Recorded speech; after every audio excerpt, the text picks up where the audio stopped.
দার্জিলিং শুধু আমাদের সবার প্রিয় শৈল শহর নয়, বরং তুলনামূলক কম বাজেটে ও ঠান্ডা পরিবেশে কয়েকটা দিন ছুটি কাটানোর আদর্শ জায়গা।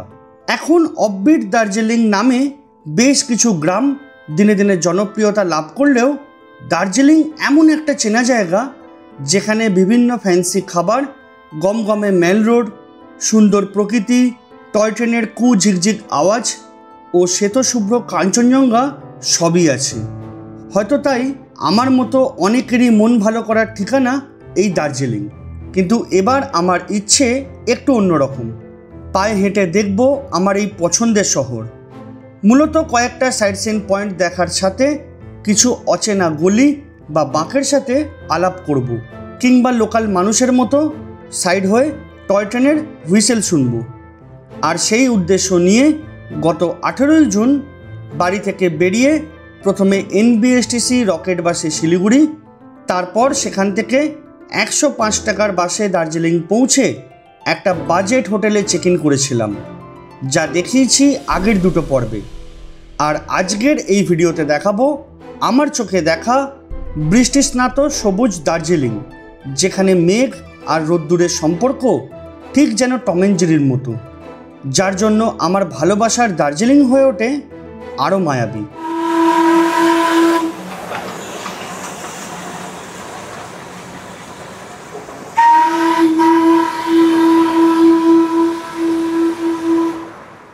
जाने ये कैसी रातें आई, उसके सपने मेरे आंखों को भा गई। बातें कुछ ऐसी वो कह के गई, मेरे इन धड़कनों में यूं समा गई। ख्वाब जो मेरे अब इनको बना दे दे, बाहों में तेरे दे जगह। अब मुझे बोलना है सारी वो जो बातें दिल में है, তোমাকে চাইছি আরো বেশি, কি করে বলবো ভালোবাসি।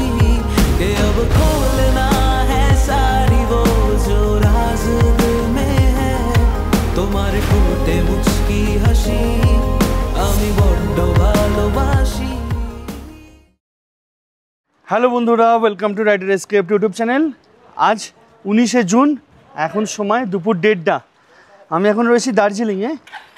হোটেল থেকে জাস্ট বেরোলাম, এবার যাচ্ছি মল রোডের দিকে, ওখানে কিছু একটা খাওয়া দাওয়া করব।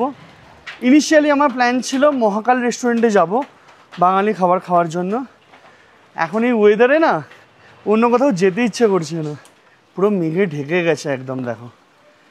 আর এখন টেম্পারেচার যদি বলি 19-20 ডিগ্রি মতো। আর এটা হচ্ছে টুংসং রোড। এক্সপেকটেশন ছিল যে ট্যুরিস্ট কম হবে, কিন্তু বলছে ট্যুরিস্ট অনেক বেশি, সেই জন্য হোটেলের রেটও বেশি। এই সোজা রাস্তাটাই যাচ্ছে মল রোডের দিকে, অ্যাপ্রক্সিমেটলি 4-5 মিনিটের হাঁটা। নো ডাউট দার্জিলিং অনেক বেশি পপুলার, কাইন্ড অফ ঘিঞ্জি, কিন্তু তবুও দার্জিলিংয়ের চার্ম কিন্তু আলাদা। মানে আমার এত হিল স্টেশনে গেছি, দার্জিলিং আমার খুব পছন্দের একটা জায়গা। আর আমাদের ম্যাক্সিমাম লোকের তো বারবার দার্জিলিং ঘোরা।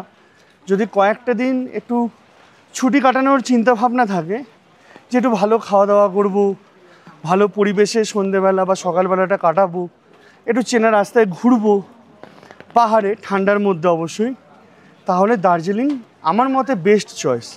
বাড়ির কাছে, তুলনামূলক খরচা কম। তবে হ্যাঁ, পিক সিজনে এলে হোটেল ভাড়া দিয়ে মাথা খারাপ হয়ে যাবে।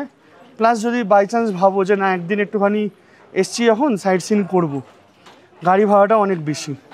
যত বেলা বাড়ছে তত কিন্তু মেঘও বাড়ছে, ঠান্ডা হাওয়াও বাড়ছে। আর আমাদের হোটেলের লোককে জিজ্ঞাসা করলাম, বলছে কালকে রাতের থেকে বৃষ্টি শুরু হয়েছে। এই বাঁ দিকের রাস্তাটা গেলে গ্লেনারিস কেভেন্টাস পড়বে, আর এটা হচ্ছে মলের যে চাতাল, সেই এই জায়গাটা। আপাতত দেখি গ্লেনারিসের দিকেই যাই যদি ফাঁকা থাকে। এদিকে বাঁ দিকে ডমিনোস, সামনে KFC, এই সেই বিখ্যাত হোপ, যার সামনে সবাই সেলফি তুলতেছে। একটা চিকেন চিজ পাই নিলাম 100 টাকা। আর এই এনভায়রনমেন্টটা আমার গ্রিনারিসের দারুণ লাগে। আমি এই জায়গাটাতেই বসি প্রত্যেকবার। এখন বৃষ্টি পড়ছে বলে এই জায়গাগুলো বসা যাবে না, আপাতত এই দুটো টেবিল ইউজ করা যাবে। আমি শুধু চিজ পাই না, এর সাথে আমি অর্ডার দিয়েছি একটা র্যাপ আর তার সাথে ফ্রেঞ্চ ফ্রাইস। পুরো মাংসটা ঠাসা চিকেনে, ডাউন করে না। চলো খাবার এসে গেছে।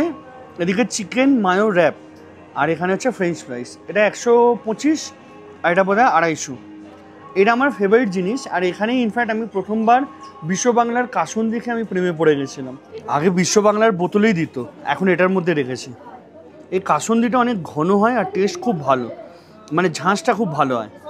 আর সত্যি কথা বলতে এই একটা জায়গাতেই আছে যেখানে আমি ফ্রেঞ্চ ফ্রাইস খেলে কাসুন্দি দিয়ে খাই, আমার ভালো লাগে বেশ।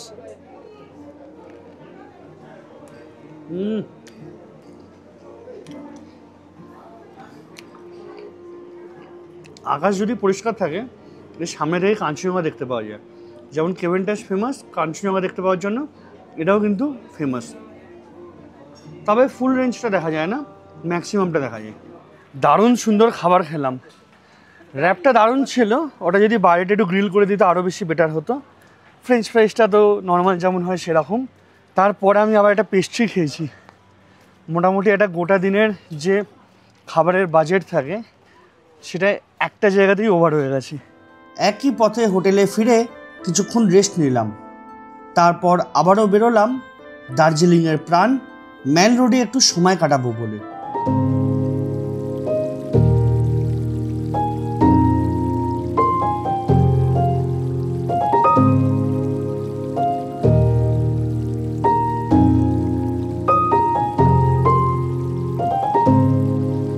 এখন বাজে 5:25। অবস্থা দেখো, মেঘ আরও বেড়ে গেছে।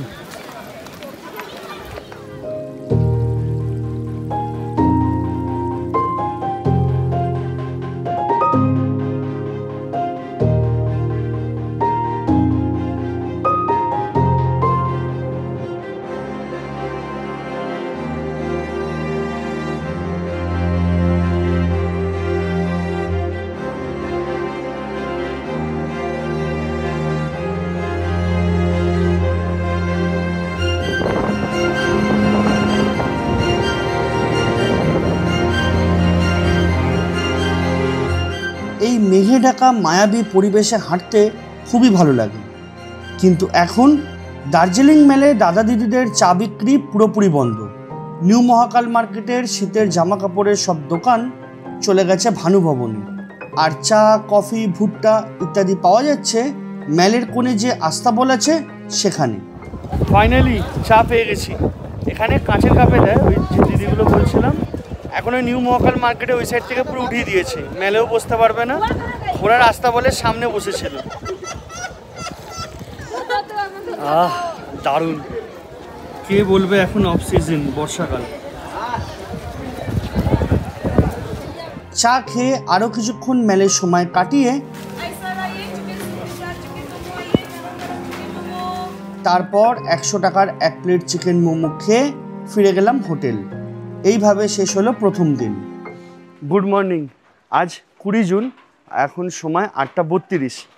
আমি রয়েছি দার্জিলিংয়ে। এই জাস্ট রুম থেকে বেরোলাম।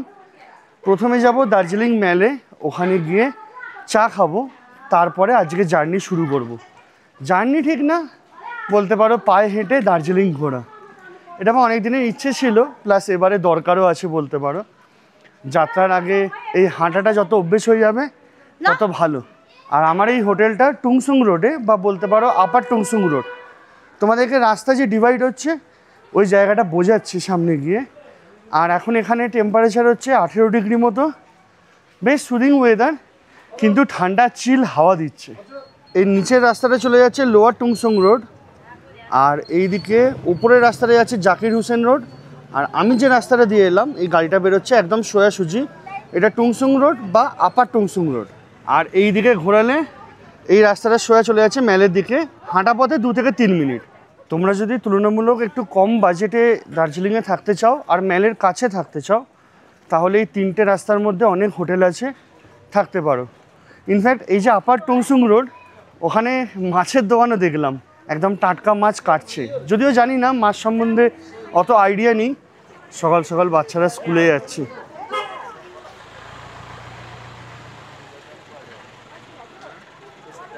এখানে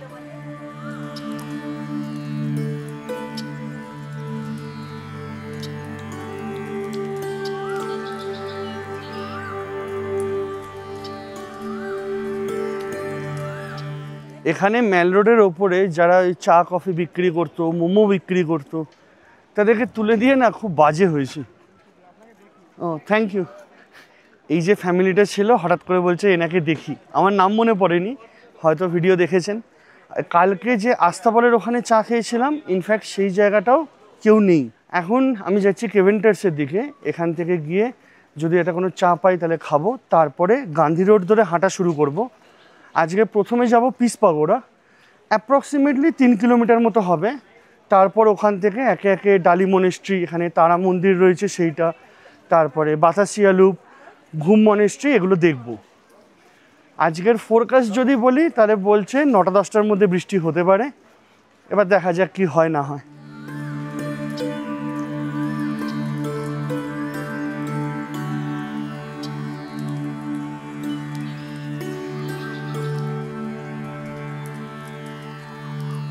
এদিকে কেভেন্টার্স সকাল 8টা থেকে খোলে, আর সম্ভবত বৃহস্পতিবার বন্ধ থাকে। ফাইনালি চা পেয়েছি, এখান থেকে একজন যাচ্ছিলেন, এই একদম কেভেন্টার্সের সামনেই। अभी क्या हुआ है, मेल रोड पे चाय नहीं बेचता है कोई मेल पे? এই চাও নিল 20 টাকা, লেমন টি, দেখি খেয়ে কেমন। চাটা ভালো। বলছে বিজন বাড়ির ওখানে কোনো একটা টি গার্ডেন আছে, ওখান থেকে নাকি চা পাতা ওনারা আনেন, এনে এই চা বিক্রি করেন। তবে আমার তো নর্মালি লাগলো, খুব একটা আলাদা নয়। বরং কালকে যে বিকেলে ওই আস্তাবলে ওখানে খেয়েছিলাম চা, তাদের চা পাতাটা বেশি বেটার ছিল, আর ওদের কোয়ান্টিটিটাও বেটার। এখন তুলনামূলক কিন্তু অফ সিজন, কিন্তু এখানে লোকজন কিন্তু অনেক রয়েছে, অনেকে ঘুরতে এসছেন, শুধু বাঙালি না, মানে বাইরে থেকেও অনেকে এসছেন। কালকে দেখলাম 2-3 জন ইউপি থেকে এসছে, এছাড়া বিহার আছে, ঝাড়খণ্ড আছে। তোমাদেরকে একটু লোকেশনটা ভালো করে বলে দিই। মেল থেকে কেভেন্টার্স হয়ে এই রাস্তাটা নামছে, নেবে এই রাস্তাটায় সোজা চলে যাচ্ছে চকবাজারের দিকে। উল্টো দিকে এই যে নিচের দিকে রাস্তাটা, মানে যেখান থেকে গাড়ি উঠছে, ওই রাস্তা দিয়ে হেঁটে গেলে রিঙ্ক মল হয়ে তোমরা পৌঁছে যাবে দার্জিলিং স্টেশন। আর এই ওপরের রাস্তাটা হচ্ছে গান্ধী রোড, আমরা এখন এই রাস্তা দিয়েই যাব। এই গান্ধী রোড আর নিচের রাস্তার মাঝখানেই রয়েছে দার্জিলিংয়ের ক্লক টাওয়ার, এই জায়গাটা।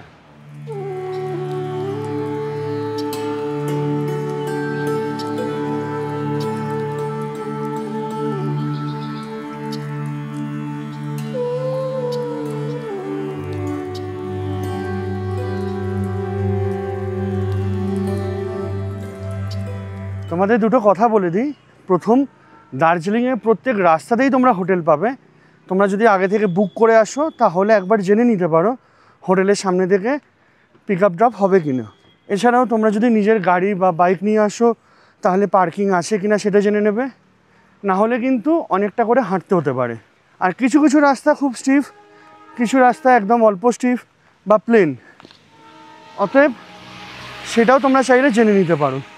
যদি সঙ্গে বয়স্ক মানুষ থাকে তাহলে তোমাদের কনভিনিয়েন্ট হবে। সেকেন্ড, তোমরা যে কোনো সিম ইউজ করতে পারো, জিও, এয়ারটেল, ভোডাফোন। এখানে আমার 3টে সিমই আছে, আমি দেখছি কোনোটাতেই নেট কাজ করছে না। এবার তখন আমি কী করলাম, এয়ারটেল আর জিওতে ফ্লাইট মোড অন করে একবার অফ করলাম, তখন দেখি নেট চালু হয়ে গেছে। আর ওভারঅল যদি বলি, এখানে এয়ারটেল বেটার চলে।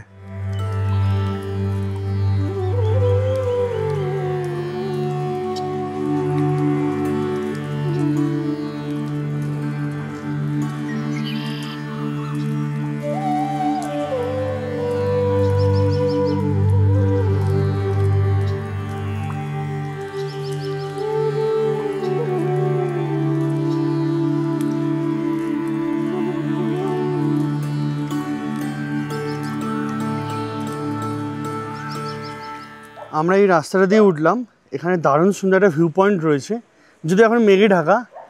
আর এখানে পিস পাগোড়া দেখাচ্ছে এই সাইডে, লালকোঠি পিস পাগোড়া এই সাইডে।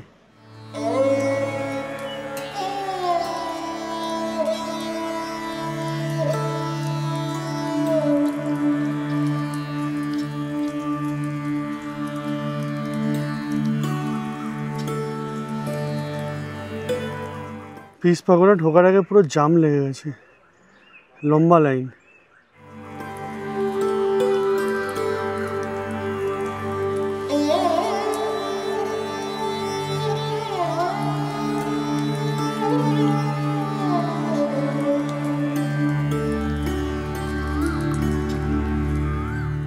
প্রায় ৪৫ মিনিট পর পৌঁছলাম। সিঁড়ি দিয়ে উঠলেই প্রথমে চোখে পড়বে জাপানিজ টেম্পল।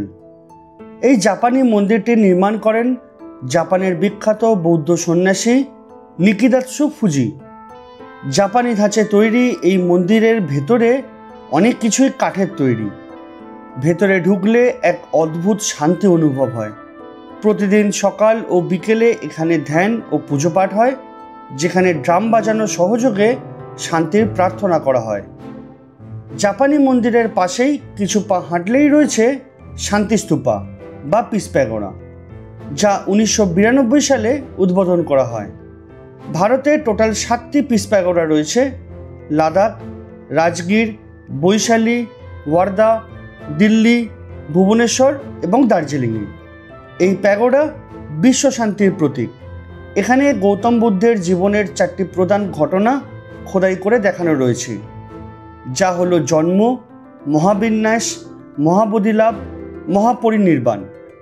এটি 28.5 মিটার উঁচু এবং পরিষ্কার দিনে এখান থেকে দার্জিলিং শহর ও কাঞ্চনজঙ্ঘার দারুণ সুন্দর ভিউ পাওয়া যায়।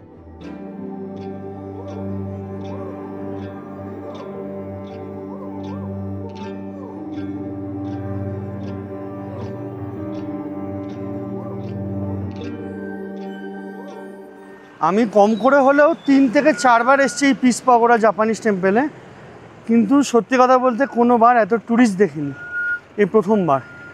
আমি এখন জাস্ট বেরিয়ে এলাম। এবার আমাদের গন্তব্য হচ্ছে তারা মন্দির বা রাজরাজেশ্বরী মন্দির।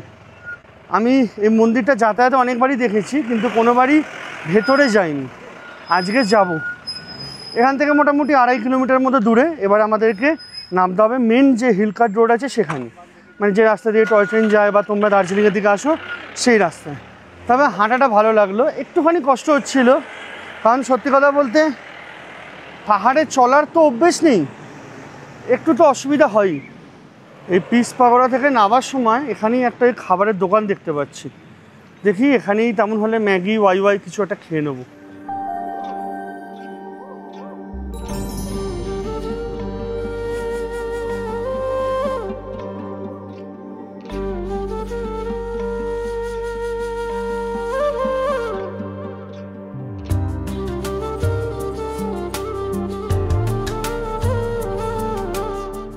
আমি রাস্তা দিয়ে ফেরবার সময় দেখলাম একটা জায়গায় মেঘ নেই, পুরো ক্লিয়ার দেখতে পাওয়া যাচ্ছে। আমি একটা টাইম ল্যাপসে বসালাম, 3-4 মিনিট গেল, পুরো মেঘে ঢাকা, দারুণ সুন্দর। এই মেঘের খেলাটা বিশেষ করে দার্জিলিং, কালিম্পং, লাভা, ঋষভ এইসব জায়গায় বেশি ভালো লাগে। প্লাস আমি দেখেছি এরকম পেলিংয়ে, ওটাও দারুণ সুন্দর। তবে হ্যাঁ, দার্জিলিংয়ের প্রতি আমার একটা বিশেষ বলতে পারো সফট কর্নার রয়েছে, কারণ জীবনে প্রথম একা কোনো একটা হিল স্টেশনে এসেছিলাম, তাও বাইক নিয়ে, সেটা দার্জিলিংয়েই ছিল। এই রাস্তাটাকে বলে এজেসি বোস রোড বা লালকোঠি রোড। আমি এই রাস্তা দিয়ে এসেছিলাম, ওদিক দিয়ে হেঁটে। আর এই যে গাড়িটা দাঁড়িয়ে রয়েছে ওখানেই হচ্ছে ভিউ পয়েন্ট, যেটা তোমাদেরকে উঠবার সময় দেখিয়েছিলাম।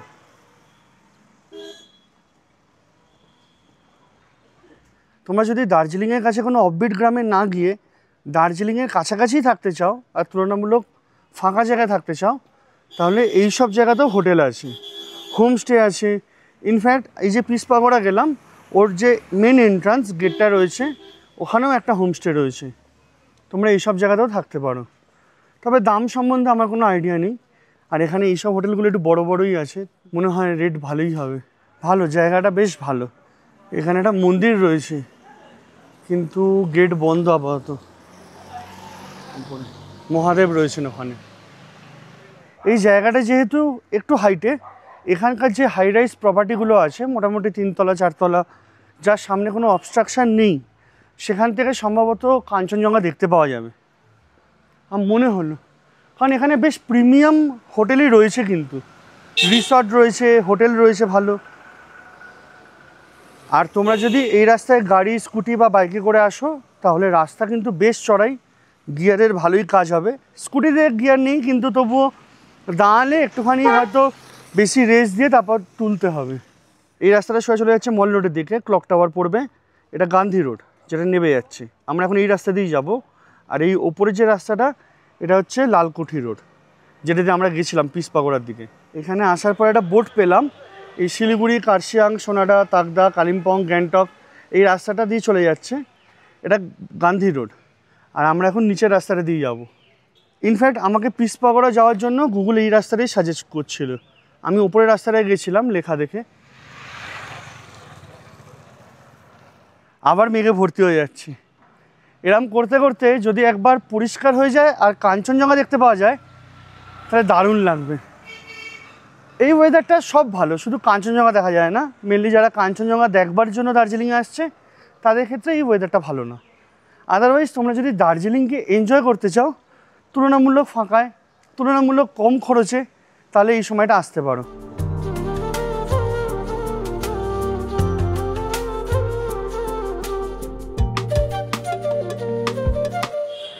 হাঁটতে হাঁটতে আমরা এসে পৌঁছলাম এই হিলকার্ট রোডের জাংশনে। এটা মেন রাস্তা, যে রাস্তা দিয়ে আমরা দার্জিলিংয়ে যাতায়াত করি। আর এটা হচ্ছে ওপর থেকে যে ট্যুরিস্টগুলো আসছে তারা এখান দিয়ে নামে। এখান থেকেই টুয়ার্ডস ঘুমের দিকে গেলে বাঁ হাতে পড়বে তারাদেবী মন্দির, যেখানে আমরা যাব।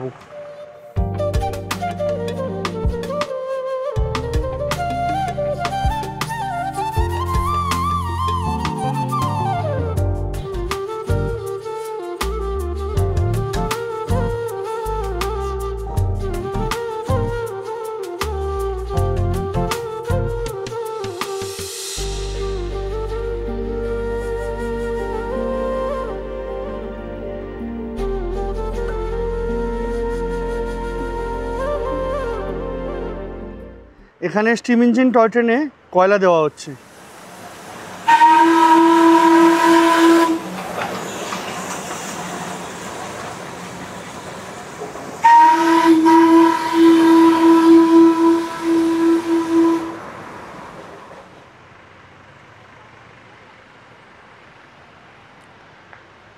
আমার পেছনে রয়েছে তারা মন্দির বা শ্রী শ্রী রাজরাজেশ্বরী মন্দির, অনেকে তারাদেবী মন্দিরও বলে। এই মন্দিরটা বৃহস্পতিবার করে খোলা থাকে। এখানে লোকাল ভাষায় লেখা আছে বলে আমি বুঝতে পারলাম না টাইমিংটা, শুধু গুরুবার এটা পড়তে পেরেছি। তবে পরের বার এলে অতি অবশ্যই আসবো। এই মন্দিরটা যাতায়াতের পথে অনেকবার দেখেছি, কিন্তু কখনো আসার সুযোগ হয়নি। আজকে পরপর 3খানা টয় ট্রেন দেখলাম, 2টো ডিজেল, একটা স্টিম ইঞ্জিন। এবার এই তারা মন্দিরে ওখান থেকে যাচ্ছি আমি ডালি মনেস্ট্রি, অ্যাপ্রক্সিমেটলি 650 মিটার মতো ডিস্টেন্স। হেঁটে হেঁটে ঘোরার মজা আছে, সময় নো ডাউট বেশি লাগে, কিন্তু মজা অতি অবশ্যই রয়েছে। এই সামনের স্লোপটা দিয়ে উঠে এখানে তারা মন্দির। আর আমি যদি একটু জুম আউট করি, এদিকে রয়েছে হোটেল বাসেরা। তার এখানেই এই যে জায়গাটা রয়েছে এটাকে বলে ওয়েস্ট পয়েন্ট। এখানে স্টিম ইঞ্জিনের জল দেওয়া হয়, ওটা হয়তো বয়েল হবে বা কিছু একটা কারণ আছে। তোমরা দেখবে, দেখো চারদিকে কয়লা পড়ে রয়েছে। ইনফ্যাক্ট তোমাদেরকে একটু আগে যে দাঁড় করিয়ে দেখাচ্ছিলাম ওখান থেকে ধোঁয়া উঠছে, ওটা এই জায়গাটাই দাঁড়িয়েছিল।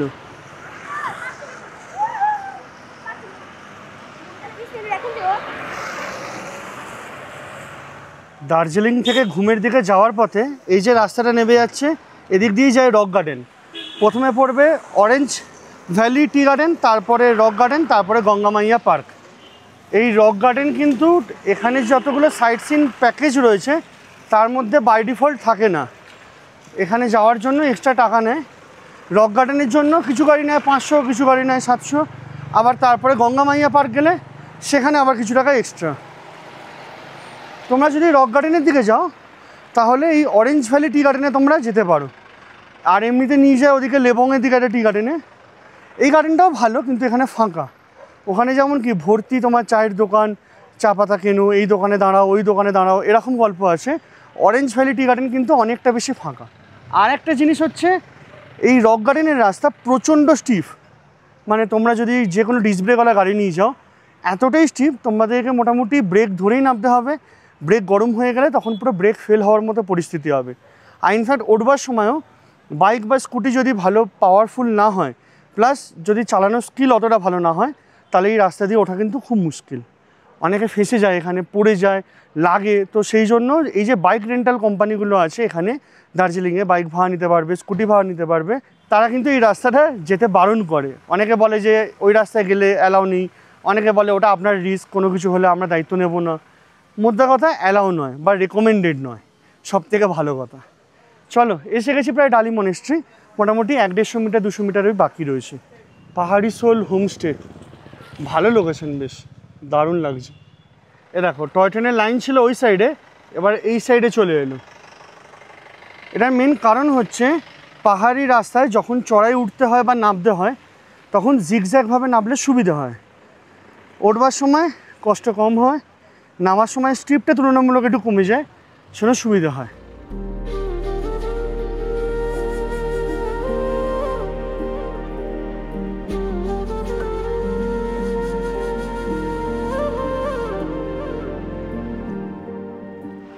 ডালি মনেস্ট্রি খোলা থাকে সকাল 7টা থেকে বিকেল 5টা অবধি, আর লাঞ্চ টাইম 11:30 থেকে 12:30।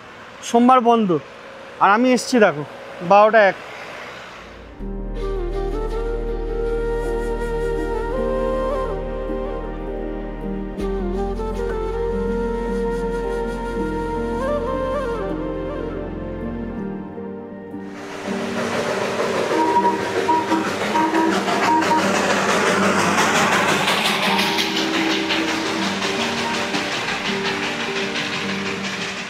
চলতে চলতে পৌঁছে গেছি বাতাসিয়া লুপের নিচে। দেখো আই লাভ দার্জিলিংয়ের একদম তলা দাঁড়িয়ে রয়েছে, আর একটুখানি বেশি নেই।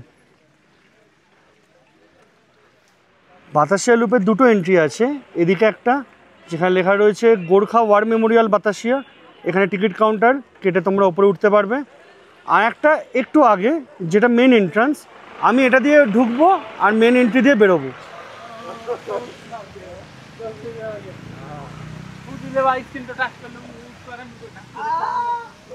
এমনিতে বাতাসিয়া লুপের টাইমিং হচ্ছে ভোর 5টা থেকে বিকেল বা সন্ধ্যে 7টা অবধি বলতে পারো। আর এই যে গেটে দিয়ে উঠলাম ওটা 2টোর সময় বন্ধ হয়ে যায়। এখানে এন্ট্রি টিকিট হচ্ছে 50 টাকা করে, আর বাচ্চাদের 10 বছরের বেশি বয়স হলে ফুল টিকিট লাগবে। দার্জিলিং হিমালয়ান রেলওয়ের যাত্রাপথে দার্জিলিংয়ের থেকে ঘুমের উচ্চতা প্রায় 1000 ফুট এবং দূরত্ব অনেক কম। আর এই স্টিপ চড়াই ওঠা টয় ট্রেনের পক্ষে সম্ভব ছিল না, তাই পাহাড়ি রাস্তায় ট্রেন চালানোর জটিলতা কমাতে 360 ডিগ্রি লুপ বিশিষ্ট এই বাতাসিয়া লুপ 1919 সালে তৈরি করা হয়।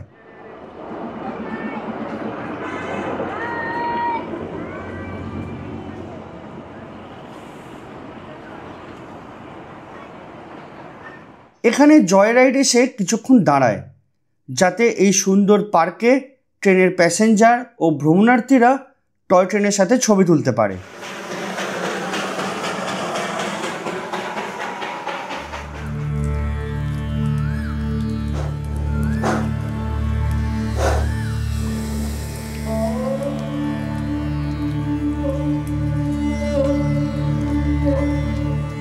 এই লুপের মাঝে রয়েছে গোর্খা ওয়ার মেমোরিয়াল, যা ভারতীয় সেনাবাহিনীর শহীদ গোর্খা জওয়ানদের শ্রদ্ধার উদ্দেশ্যে তৈরি করা হয়েছে।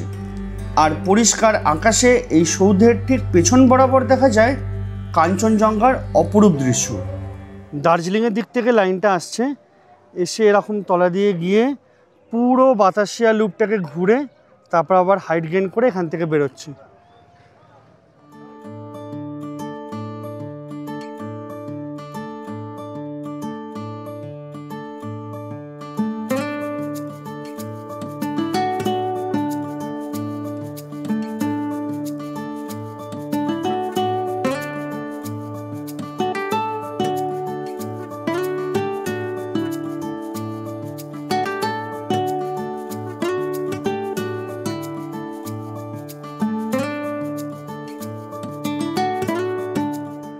চলো এবার বেরোই এদিক দিয়ে।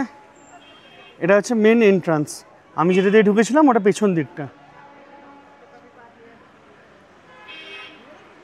এই দিকটা থেকে দেখলে ভালো বুঝতে পারবে। এই দার্জিলিংয়ের দিক থেকে আসছে, পুরোটা ঘুরবে, ঘুরে এই ওপরের লাইনটা দিয়ে বেরিয়ে যাবে।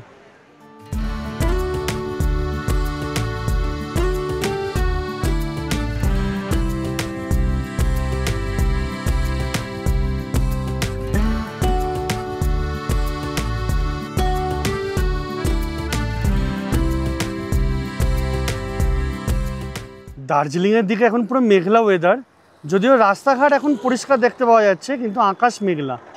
আর ঠিক তার উল্টো দিকে এদিকে দেখো নীল আকাশ দেখতে পাওয়া যাচ্ছে। মোটামুটি ঘুম আর তারপরে যে জায়গাগুলো আছে সোনাডা, টোং, কারসেংয়ের দিকে আকাশ পরিষ্কার আপাতত।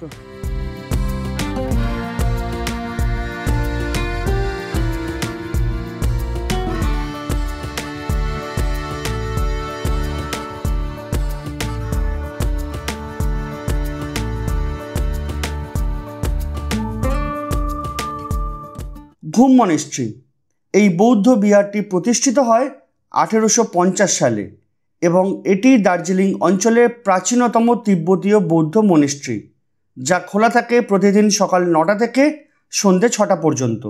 এখানে রয়েছে বিশাল মৈত্রী বুদ্ধর মূর্তি, যার উচ্চতা প্রায় 15 ফুট। এখানে ঘুম মনেস্ট্রি প্রেমাইসেসের মধ্যেই একটা ক্যাফে আছে, ওখান থেকে একটা কফি নিলাম 40 টাকা করে। মিষ্টি কম, দারুণ করেছে। তবে এটা মেশিনের কফি, এটা এমনি কফি না।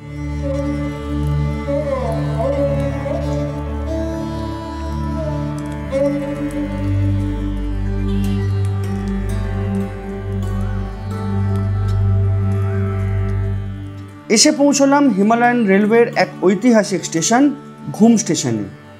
এটি ভারতের সর্বোচ্চ রেলওয়ে স্টেশন, যার উচ্চতা 7407 ফুট বা 2258 মিটার। এই স্টেশনটি ব্রিটিশ আমলে 1891 সালে তৈরি করা হয়। দার্জিলিং থেকে যে জয়রাইড হয় তা এখানে এসেই থামে। এই Darjeeling Himalayan railway UNESCO world heritage সাইটের অন্তর্ভুক্ত। এই ছিমছাম ঘুম স্টেশনটি তুলনামূলক অনেকটাই ছোট এবং প্রাচীন ব্রিটিশ স্থাপত্যের ছাপ এখনও বজায় আছে।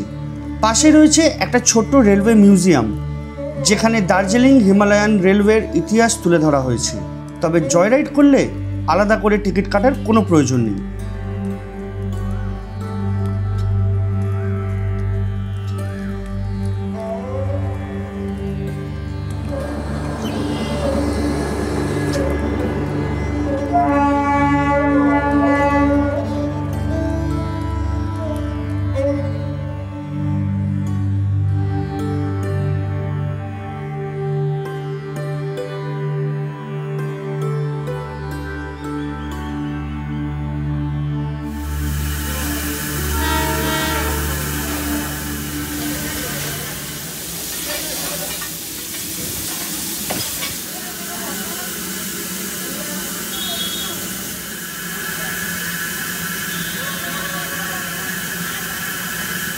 আমি এখন রয়েছি ঘুম স্টেশনের 2 নম্বর প্ল্যাটফর্মে। এই প্ল্যাটফর্মটা তুলনামূলক ফাঁকাই থাকে, তোমরা যদি ছবি ভিডিও করতে চাও এই প্ল্যাটফর্মটা ইউজ করতে পারো। এটা একদিকে যেমন হিস্টোরিক তেমনি হেরিটেজ স্টেশন। এটা একটা সময় ওয়ার্ল্ডের হাই স্টেশন ছিল, এখন ইন্ডিয়ার হাই স্টেশন। 7410 ফিটে, যদি আমি ভুল না হই, এই স্টেশনটা অবস্থিত। ইনফ্যাক্ট তোমরা হয়তো অনেকেই জানো না, ঘুমের হাইট কিন্তু দার্জিলিংয়ের থেকেও বেশি। এবার এখান থেকে একটা গাড়ি বা বাস কিছু একটা ধরে চলে যাব সোজা দার্জিলিং স্টেশনে।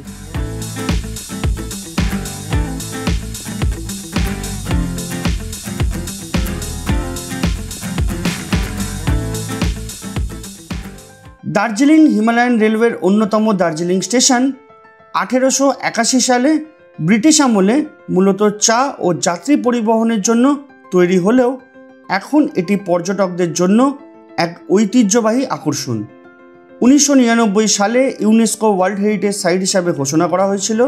এখান থেকে ন্যারোগেজ টয় ট্রেন চলে, যার যাত্রা শুরু হয় নিউ জলপাইগুড়ি থেকে আর শেষ হয় এই দার্জিলিং স্টেশনে। পাহাড়, চা বাগান আর অপরূপ সৌন্দর্যের মধ্যে দিয়ে সফর করে এই ট্রেন। এখানে সবথেকে জনপ্রিয় হলো জয় রাইড। তুলনামূলক কম সময়ে টয় ট্রেনে দার্জিলিং থেকে ঘুম হয়ে আবার দার্জিলিং ফিরে আসা। যাত্রাপথে একেবারে দেখে নেওয়া যায় বাতাসিয়া লুপ ও ঘুম রেলওয়ে মিউজিয়াম। পুরনো ডিজাইনের প্ল্যাটফর্ম আর পেছনের কাঞ্চনজঙ্ঘার দৃশ্য সব মিলিয়ে এই জায়গাকে করে তোলে দার্জিলিংয়ের মোস্ট পপুলার পয়েন্ট।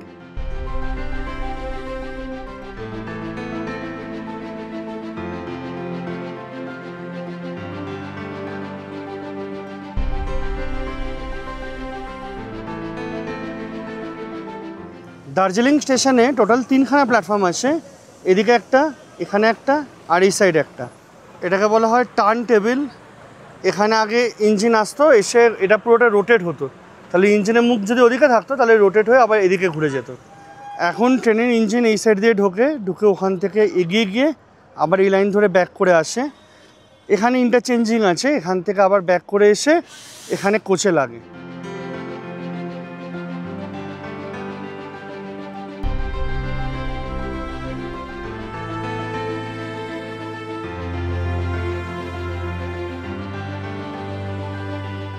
ফেরার পথে মহাকাল রেস্টুরেন্ট থেকে এক থালি খেয়েছিলাম, খাবার বেশ ভালো।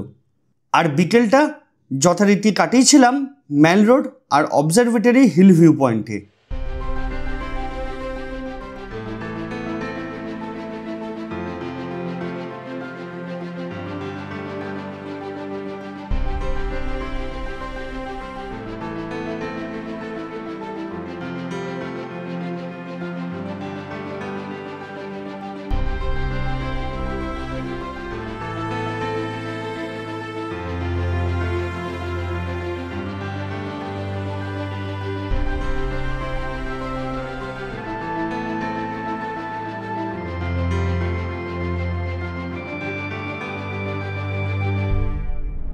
এইভাবেই শেষ হলো দ্বিতীয় দিন। Good morning. আজ 21শে জুন, এখন সময় সকাল 9:42। এখন দার্জিলিংয়ে বেশ মনোরম টেম্পারেচার, প্রায় 22 ডিগ্রি বলতে পারো। আমি মেনলি সকালে ঘুম থেকে উঠেছিলাম, উঠে দেখলাম আকাশ পরিষ্কার। আমি যা স্নান করে ব্রাশ করে রেডি হচ্ছি, দেখলাম আবার মেঘে ভর্তি হয়ে গেছে। সেই জন্য কিছুটা এডিট করে তারপরে ফাইলগুলো কপি করলাম। আজকের যদি প্ল্যান বলি, হাঁটতে হাঁটতে যাবো জু আর HMI, ফেরবার সময় যাব মহাকাল মন্দির। এটা আপাতত প্ল্যান আছে। আর যদি কোনো টি গার্ডেনে যেতে পারি ওটাও তোমাদেরকে দেখাবো। এখন এই সময়টা বেশ ভালো লাগবে, চারদিকে সবুজ, বেশ দেখতে ভালো লাগবে।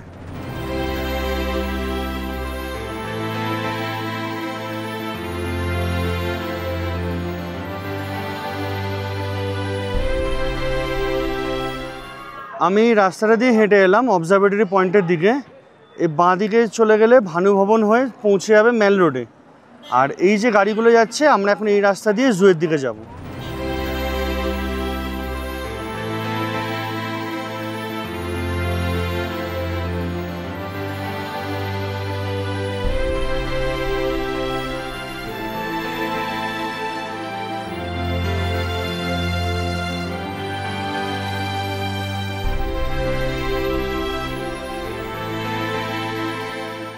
পৌঁছে গেছি জুয়ের কাছে। মোটামুটি টাইম লাগলো এই আধ ঘন্টা মতো, ধীরে সুস্থে এলাম। মধ্যিখানে যে দোকানে মোমো খেয়েছিলাম দারুণ ছিল, টেস্ট খুব ভালো, আর 80 টাকা দাম। তারপর একটা চা খেয়েছিলাম, ওটা তোমাদেরকে দেখানো হয়নি, আর চাটা খুব একটা ভালোও হয়নি, চিনি বেশি দিয়ে দিয়েছিল, কিন্তু মোমোটা খুব ভালো জুসি ছিল। জুয়ের এখানে পুরো পার্কিং ফুল। এই জায়গাটা বরাবরই দেখেছি পার্কিং ফুল হয়ে যায়, আর ড্রাইভাররা পার্কিংয়ের চার্জ বাঁচানোর জন্য মেন রাস্তায় নিচে গাড়ি রাখে।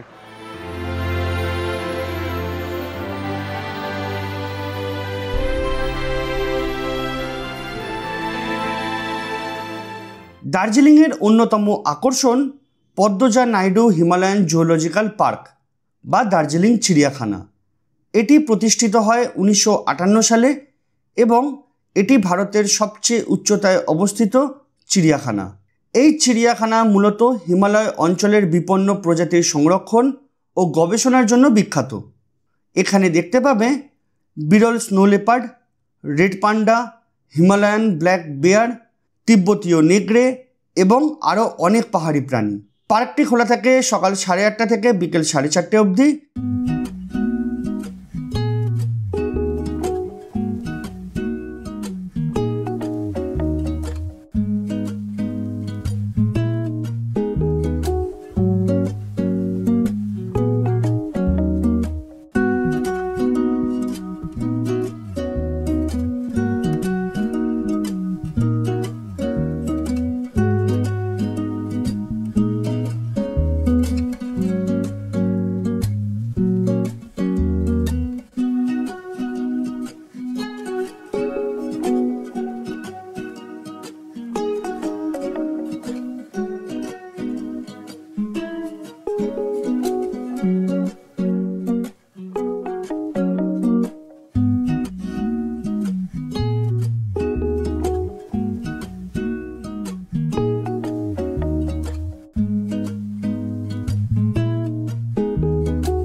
এখানেই রয়েছে হিমালয়ান মাউন্টেনিয়ারিং ইনস্টিটিউট বা HMI, যেটি শেরপা তেনজিং নোরগের স্মৃতির উদ্দেশ্যে নির্মিত হয়েছিল।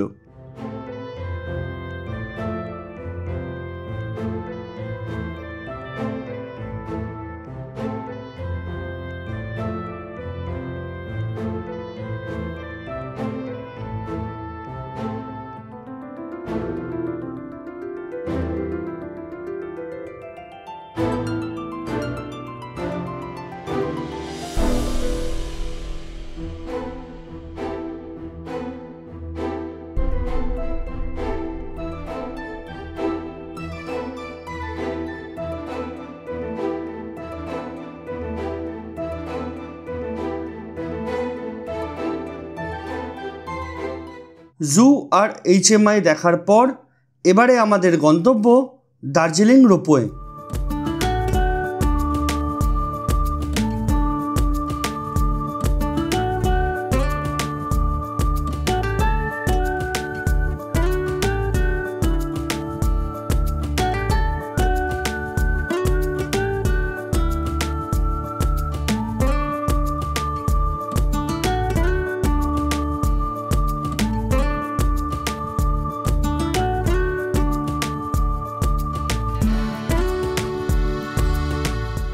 এই রোপওয়ে চালু হয়েছিল 1968 সালে। এটি ছিল পশ্চিমবঙ্গের প্রথম কেবল কার সার্ভিস, যা পর্যটকদের দার্জিলিংয়ের চা বাগানের বার্ডস আই ভিউ দেখার সুযোগ করে দেয়। শুধু সবুজ চা বাগান নয়, পরিষ্কার আকাশে কাঞ্চনজঙ্ঘার অপূর্ব ঝলকও দেখতে পাওয়া যায়। যাত্রাপথ আসা যাওয়া মিলিয়ে প্রায় 5 কিলোমিটার দীর্ঘ, যা শুরু হয় সিংঘামারি স্টেশন থেকে এবং শেষ হয় তুকভার জঙ্গলি পানাহাট এলাকায়। আবহাওয়া যদি অনুকূল থাকে, রোপওয়ে সকাল 10টা থেকে বিকেল 4টে পর্যন্ত চলে। বড়দের জন্য আসা যাওয়ার রোপওয়ের ভাড়া 260 টাকা আর বাচ্চাদের জন্য 130 টাকা। তবে এক্ষেত্রে দুটো কথা মাথায় রাখার দরকার আছে। প্রথম, এখানে পার ডে একটা লিমিটেড নাম্বার অফ প্যাসেঞ্জারকেই অ্যালাউ করা হয়। আর সেকেন্ড, এখানে কোনো রকম অনলাইন পেমেন্ট হয় না, শুধুমাত্র ক্যাশ পেমেন্টই করতে হবে। প্রচুর পরিমাণে লাইন থাকায় এবার না চড়ার সিদ্ধান্ত নিলাম। ওই মাঝখানে রোপওয়ে দাঁড়িয়ে রয়েছে আর কারেন্ট বন্ধ হয়ে গেছে। এ দেখো, এই প্রথম দেখলাম।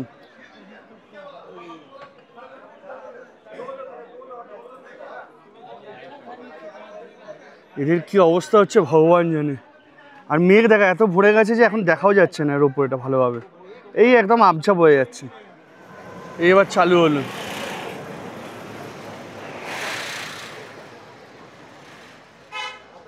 আবার বন্ধ। কি হচ্ছে এটা কে জানে।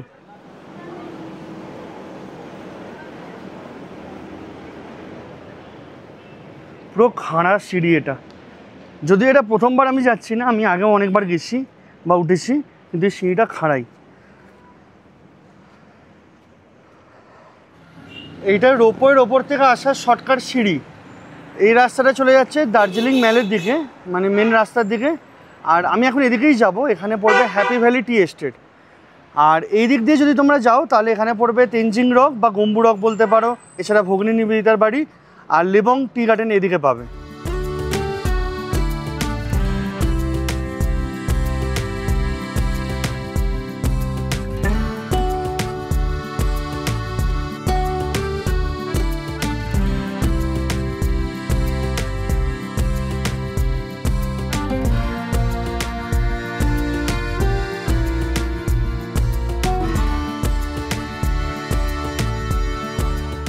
মোবাইল আর পাওয়ার ব্যাংক দুটোরই চার্জ প্রায় শেষের পথে, তাই হ্যাপি ভ্যালি টি এস্টেটের ওপর থেকেই সৌন্দর্য উপভোগ করতে হলো।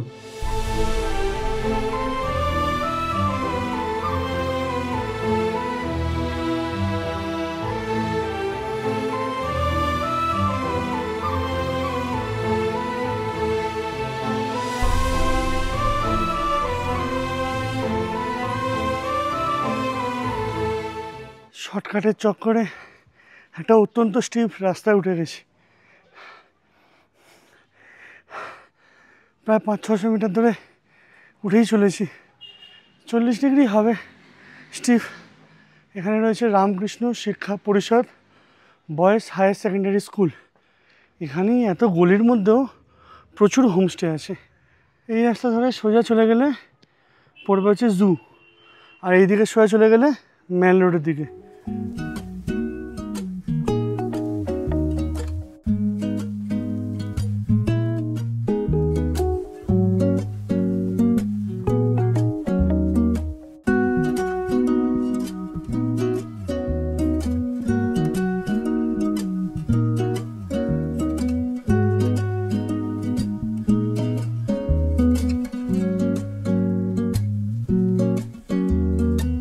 দার্জিলিংয়ের শেষ বিকেলটা মেঘের খেলা দেখেই কাটিয়েছিলাম, নিজের মতো ফোন বন্ধ করে আর শুধু নিজের সাথে কয়েকটা ঘন্টা সময় দিয়েছিলাম।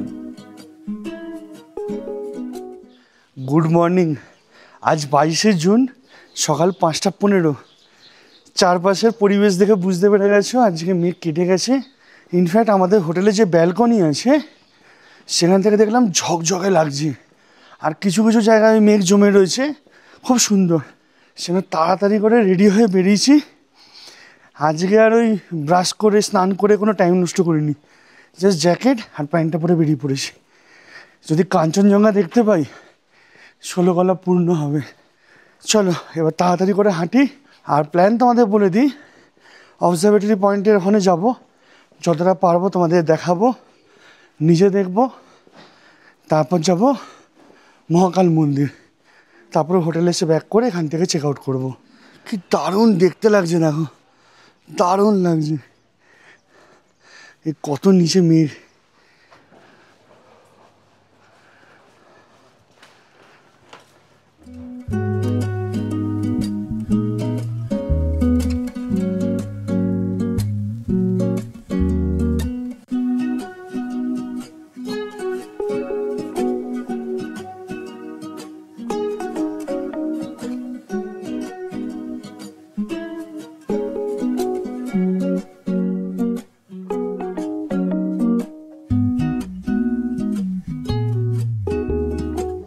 মনে হচ্ছে কিছুক্ষণ বসলে পরিষ্কার হয়ে যেতে পারে, দেখা যাক।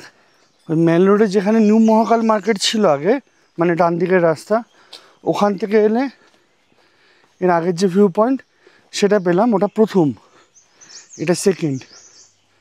এরপরে একটা আছে দ্য রিট্রিটের ওখানে, ওইটা সব থেকে ভালো ভিউ পাওয়া যায়। একটু আগে এই জাস্ট লরিটা আছে তার সামনে, এই হোটেল ড্রিমল্যান্ড, তারপরে এটাই হচ্ছে সব থেকে ভালো ভিউ পয়েন্ট। এর নিচেই হচ্ছে দ্য রিট্রিট। এইখানে কাঞ্চনজঙ্ঘা, কিন্তু আপাতত মেঘে ঢেকে আছে, দেখলে বুঝতে পারবে। এই দেখো এই জায়গাটা।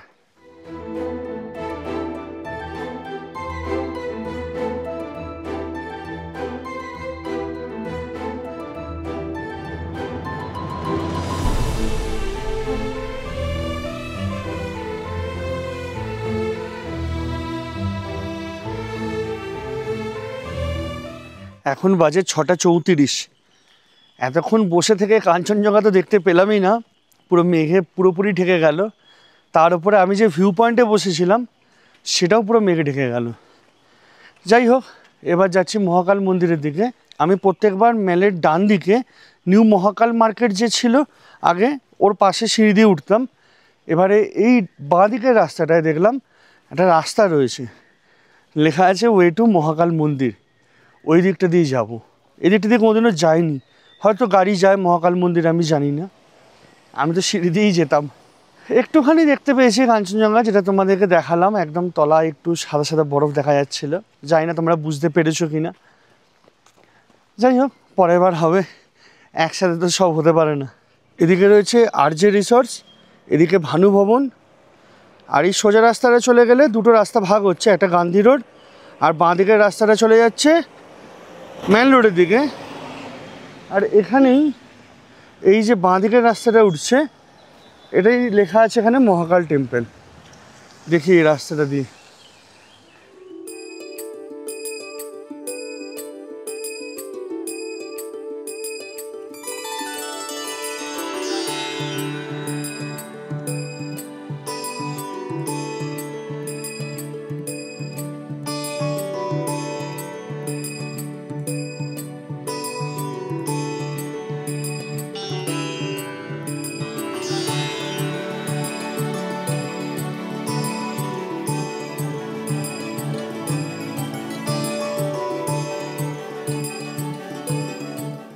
শ্রী শ্রী মহাকাল 108 সিঁড়ি প্রবেশদ্বার, মানে আমাদের 108খানা সিঁড়ি চড়তে হবে।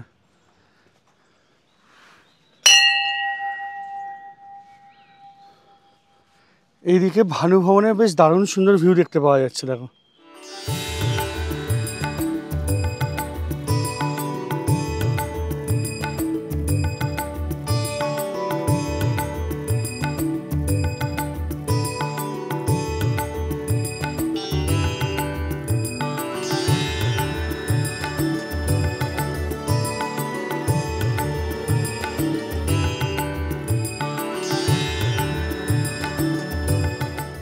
এইটা হচ্ছে নিউ মহাকাল মার্কেটের ওই সাইড থেকে আসার রাস্তা, আর আমি এলাম এই সাইডটা থেকে।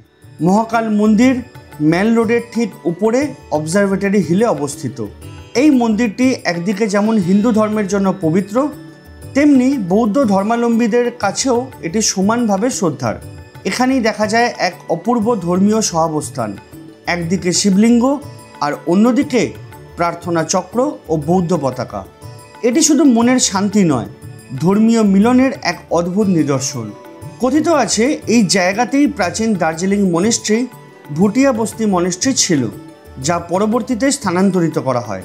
এরপর এখানে প্রতিষ্ঠিত হয় মহাকালেশ্বর শিব মন্দির, যেখানে ভগবান শিবের সঙ্গে লক্ষ্মী, গণেশ ও দুর্গার বিগ্রহও রয়েছে। পরিষ্কার আকাশে দার্জিলিং শহরের অপূর্ব দৃশ্য এবং দূরে কাঞ্চনজঙ্ঘার ঝলকও দেখতে পাওয়া যায়। মন্দির খোলা থাকে সকাল থেকে সন্ধে পর্যন্ত। মহাকাল মন্দির দারুণ সুন্দর। তারপরে মন্দিরের পেছনে 12টা জ্যোতির্লিঙ্গের ছোট ছোট মন্দির করা রয়েছে, বিভিন্ন দেবদেবীর মন্দির রয়েছে। এখানে এলে মোটামুটি 15 থেকে 20 মিনিট ওপরে মিনিমাম টাইম লাগবে। আর আমি যে দিক দিয়ে উঠলাম ওদিক দিয়েই নামছি। 108টা সিঁড়ি, তারপরে স্লোপ ছিল। আর উল্টো দিকে তোমরা যদি মেন রোডের ডান দিক দিয়ে এসে নিউ মহাকাল মার্কেটের ওই পাশ থেকে সিঁড়ি দিয়ে ওঠো, বেশ কিছুটা সিঁড়ি পাবে, তারপর স্লোপ পাবে, তোমরা পুরোটা উঠতে পারবে। তবে আমার রেকমেন্ডেশন থাকবে, যদি তোমাদের সাথে গাড়ি থাকে, গাড়ি করে এই সাইডটাতেই আসতে পারো, এখান থেকে আস্তে আস্তে উঠে যাবে। চাইলে হাঁটা পথে Tibet museum, Tibetan refugee centre ইত্যাদি দেখে নিতে পারো। আর গাড়ি করে সাইট সিন করলে tiger hill, rock garden, Ganga Maya park, orange valley tea estate, Lebong tea garden ইত্যাদি দেখতে পারো। চল তাহলে এবারের মতো দার্জিলিং ভ্রমণ এখানেই শেষ। আমি এখান থেকে ফিরে হোটেলে ব্যাগপত্র গোছাবো, তারপরে কিছু একটা খাবার খাবো, খেয়ে এখান থেকে এনবিএসটিসি বাসে করেই বেরিয়ে যাবো শিলিগুড়ি। আজকের মতো ভিডিওটা এখানেই শেষ করি। যদি তোমাদের ভিডিওটা ভালো লেগে থাকে তাহলে একটা লাইক করো, শেয়ার করো, চ্যানেলটাকে সাবস্ক্রাইব করে নিও। তোমাদের যদি কোনো মন্তব্য থাকে বা প্রশ্ন থাকে অতি অবশ্যই কমেন্টে জানাবে। আর যদি ভিডিওটা ভালো না লাগে তাহলে ডিসলাইক করতে পারো, কোনো অসুবিধা নেই। আজকের মতো এটুকুনি, দেখা হবে পরের ভিডিওতে। বাই।